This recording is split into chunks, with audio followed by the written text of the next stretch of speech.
Hey, it's Hunter with Lone Star Woodworking, and in this video we're going to break away from the norm and build some shop furniture. It's going to be a flip-top cart for my joiner and my planer with some pretty cool joinery. But just in case this build doesn't go quite to plan, just remember, I have no clue what I'm doing.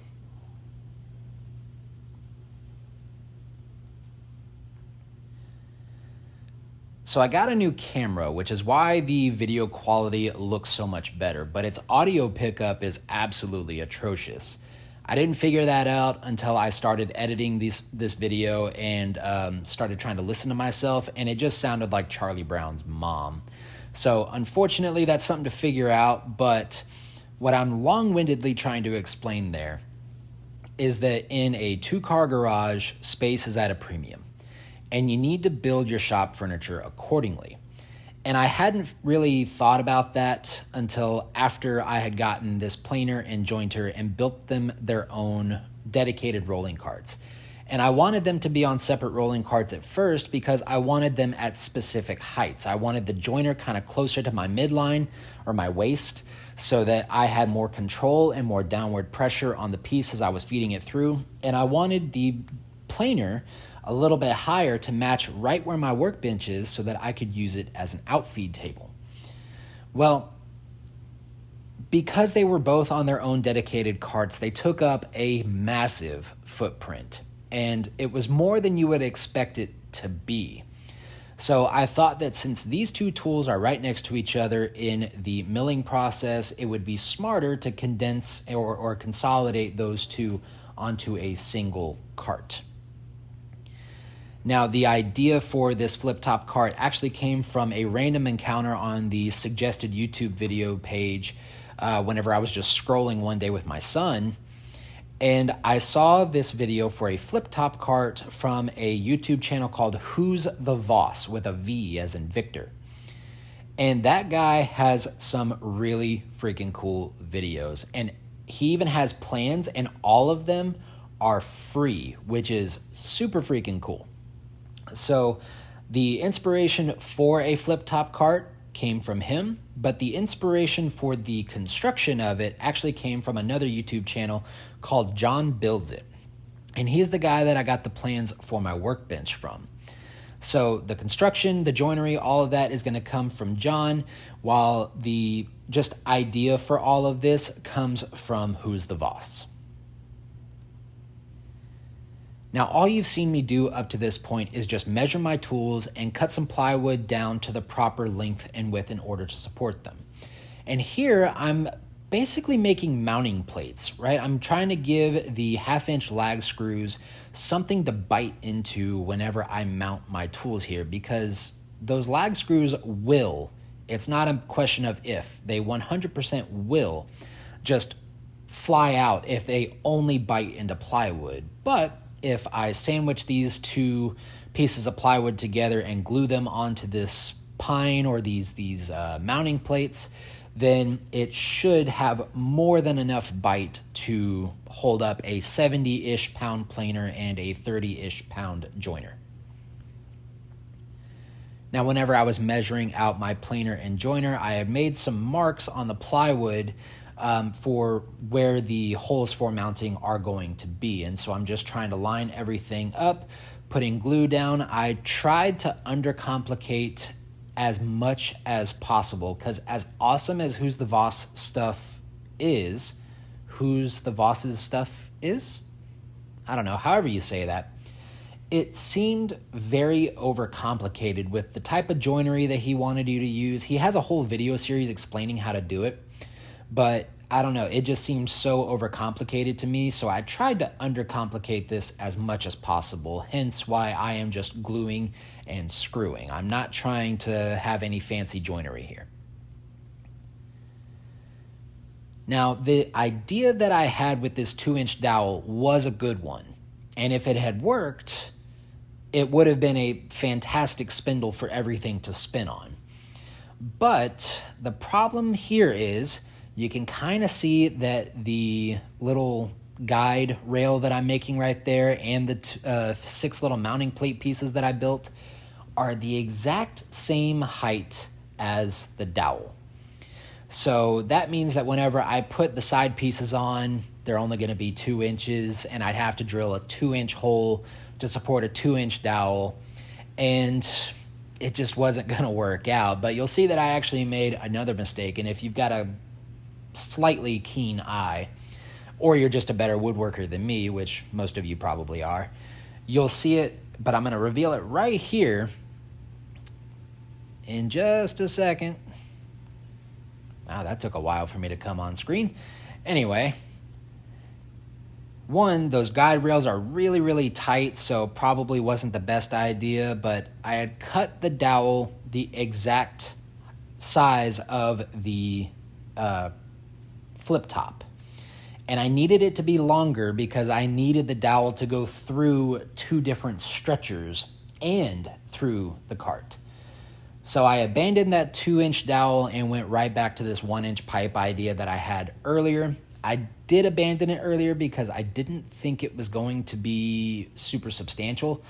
It turns out I was 100% wrong. It is a perfectly fine little rotating piece for everything to spin on. So with that decided, I was moving on with everything, and here I'm just attaching the side pieces using the exact same methods, just gluing and screwing. And if you're curious what that countersink bit is, it's actually just a Ryobi countersink bit that I took the little 1/16 bit out of because it has a little Allen set screw thing that holds it in. And I just put a longer 1/16 drill bit in there, and it's a little bit better because it's actually got some length to it now, so there's less likelihood of these 2-inch screws splitting the wood as I drive them in. And then attaching the top, second verse, same as the first, just glue everything that thing is going to be touching and then screw it right back down. So with the flip top cart, or the flip top actually constructed now, it's time to move on to the actual cart area, the frame that's going to hold everything up.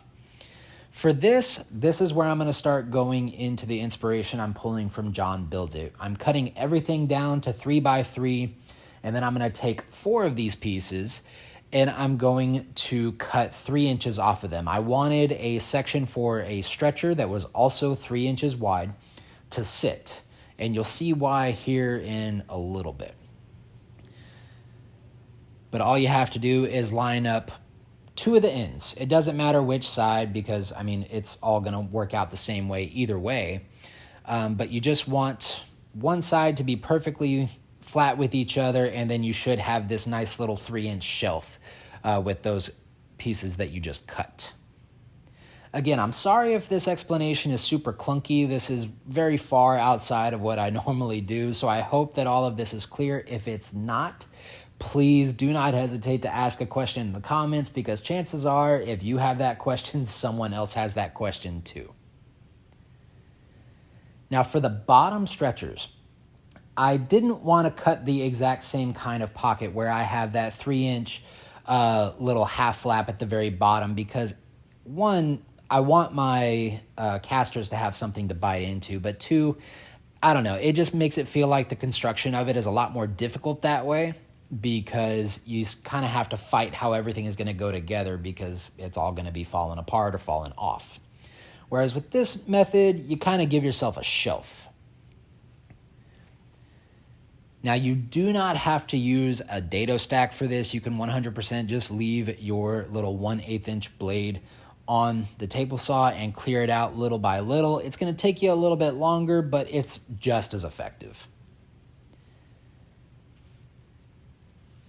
Getting my height set, and then I'm making the first cut just like this on all 4 legs, because I want the bottom resting point of this little half flap to be at the exact same spot. So that way, if I do overcut this half flap just a little bit, then no matter what, those stretchers are going to be resting on that same spot at the bottom. Now I made a little tick mark there that I tried to get relatively close to, but gave myself enough wiggle room to where I could make a test fit, cut off just a little bit more, make another test fit, and I just keep going until all 4 pieces fit the way that I need them to. Again, it's okay if it's a little bit loose. You can see there that that one has a good bit of wiggle to it. It's not going to hurt anything. Everything's going to be glued and screwed together anyway, and that glue is going to have more than enough strength to hold everything together. And a little 1/32, 1/64 gap isn't going to be enough to have any structural instability to it.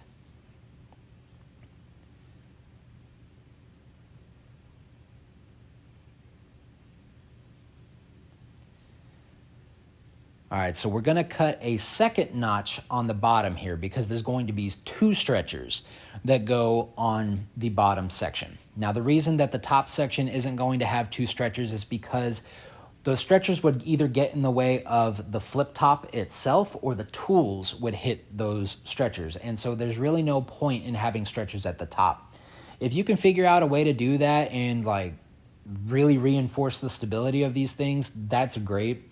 But I'm going to show you something that's going to give it that stability at the top anyway. And in case you were a little confused on how I was making all of this happen, this is how I was doing it, right? So one of the stretchers is going to be, and I actually have this backwards right here, but one of the stretchers is going to go on the outside long ways, and one of the stretchers is going to go on the outside short ways. That's all there is to it.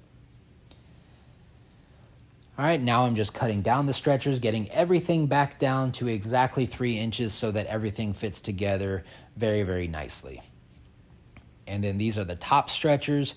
You can see again, keeping it very simple, just gluing and screwing, not trying to overcomplicate anything. Only using 2 screws, anything over that, I mean, really, it's just kind of overkill, but if it makes you feel better, feel free.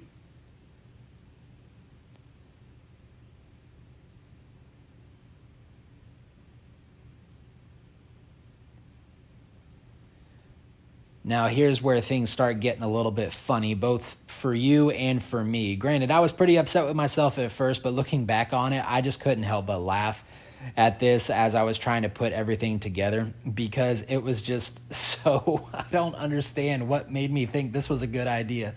I have a rolling table that is more than wide enough for all of this, and it wouldn't be so dang hard to do, but I don't know. I don't think I'd eaten up to this point. I was definitely dehydrated. I was tired, so I probably just wasn't thinking straight. And it happened a second time because I'm still trying to do this on my table saw, and I don't know why. I don't have a good answer as to why I continue doing this after clearly being shown that it was a bad idea. But I managed to get it all done. I did have to wipe off my table saw with some water, so I had to come back and fix a little bit of a rust problem, but it ended up not being too bad.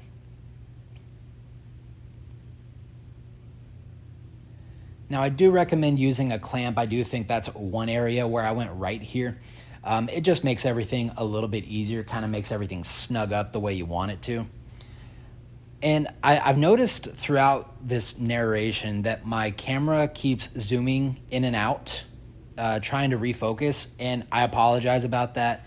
Again, I just started using a digital camera, so I'm kind of trying to figure stuff out with it. And I had auto zoom on, which is good if you're having a picture taken. But if you're trying to take a video and you have a subject in the shot that's moving constantly, then it's going to throw it off. And so that's my bad, but hopefully we can get through that and you guys make it to the next video where that won't be a thing. Now for the casters, I'm just taking the 2-inch casters I had on my joiner cart because I love these casters.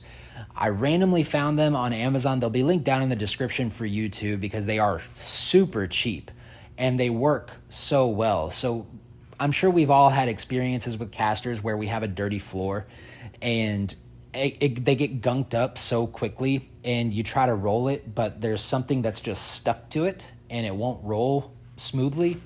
That has not been an issue with these casters. I've had them on many different carts and I've had them on my workbench since I built it, and I've had no issues with them at all.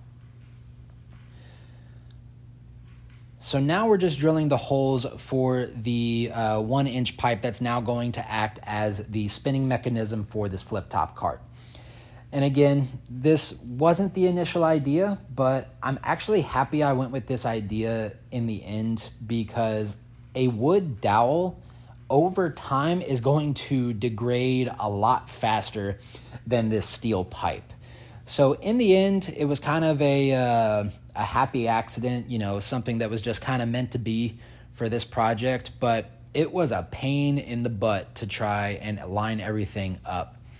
I think it's because I had drilled exactly a 1-inch hole for an exactly 1-inch pipe, and I was trying to thread the needle here, and what you see me doing with my screwdriver is I could actually see the end of the pipe, so I was trying to fish it out and try to make it line up with that hole so that it would actually go through.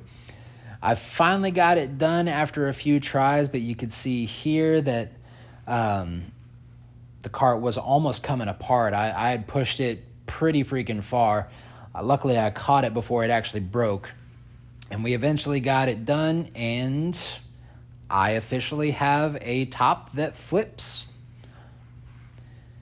Now, this is the first of many bad ideas I had for getting this thing to lock into place. The initial idea was to get a 1/2-inch drill bit, drill a 1/2-inch hole through the post and into the actual flip top, and try to get it to lock in place with a dowel.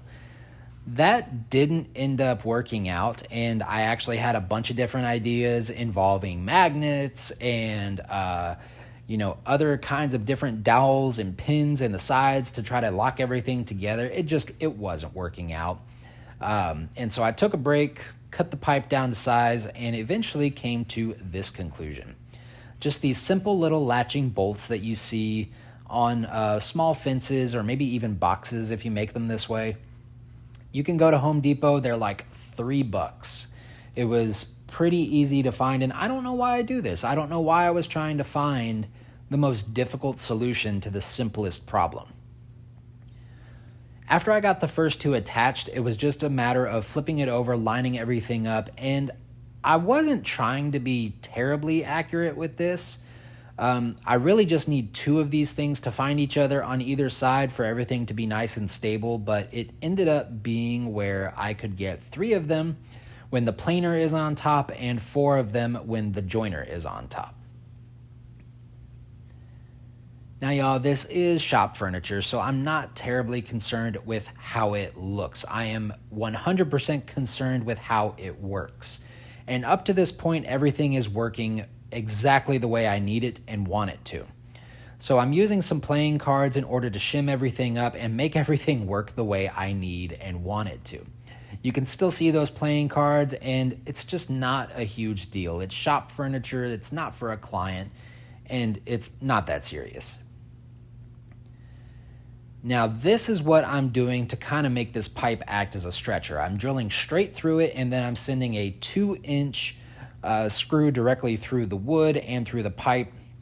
That's going to make sure that this pipe acts as the stretcher and gives it that lateral rigidity to make sure it's not just going to fall apart or, even worse, slip out one day. So now you can see here the casters move really well. I'm able to get all 4 of those latches undone, and then I'm able to latch 3 of them with relative ease.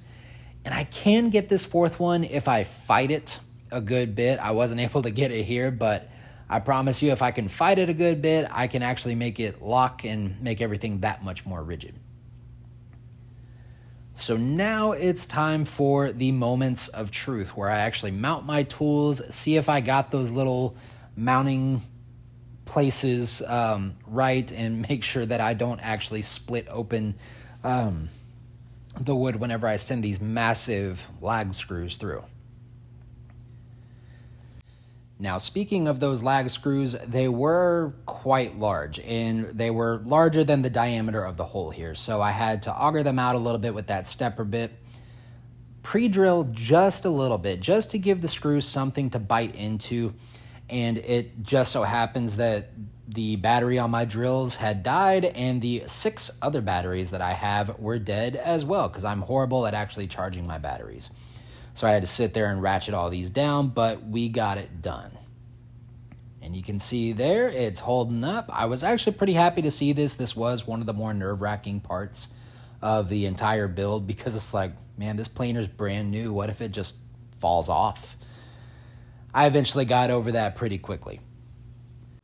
Now, I used to be super against asking for a subscription because it just felt like I was begging for attention, and that's just 100% not who I am, and it's not what I do. But lately, I've kind of started to understand why YouTubers ask for a subscription. One is just to remind you, just in case you actually are enjoying the content and you can get access to it immediately as it's published by subscribing. But as our channels grow, we're able to make more money off of the videos. And as we make more money, we can put more money back into those videos and actually keep cooler and more projects coming. So with that being said, if you've enjoyed what you've watched and you've enjoyed any of my other content, or if you would like to go enjoy any of my other content, I would greatly appreciate a like, a subscription, a share, whatever you could do to help this channel grow. It's all appreciated no matter what you do. So with that, y'all, I hope you enjoyed, I hope you learned something, and I hope to see y'all next time. See ya.